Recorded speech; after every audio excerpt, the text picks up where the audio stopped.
Մարգարյան Տիգրան, Հայկական համալսարանի 8-րդ հոսքի ուսանող, շարունակելով տվյալ թեման կապված ֆուտբոլային դիվանագիտության հետ, պարոն Սարգսյան, ձեր խոսքում դուք նշեցիք գնդակը Թուրքիայի դաշտ գցելու մասին, ինձ հետաքրքրում է, արդյոք Հայաստանի Հանրապետության արտաքին դիվանագիտության նպատակը հենց ի սկզբանե Թուրքիայի դաշտ գնդակ գցելն էր ու ցույց տալն էր միջազգային հանրությանը, որ հենց թուրքերն են հանդիսանում ապակառուցողական կողմը։ Ոչ,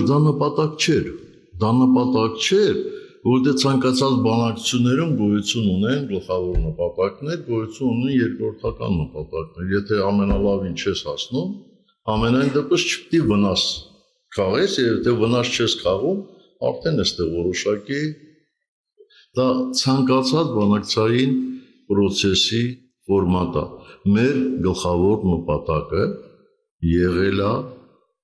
Թուրքիային զերծ պահել կոնֆլիկտի կողմ լինելուց։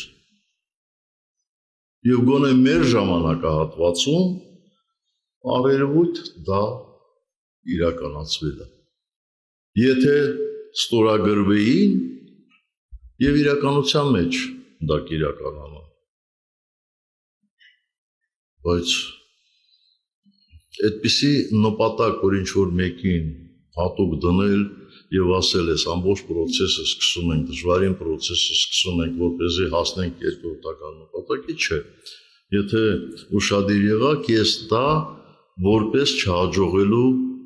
պարագայում եմ ասում, թե ինչ բոլոր դեպքերում փոքր, բայց օգտակար բան ունեցան։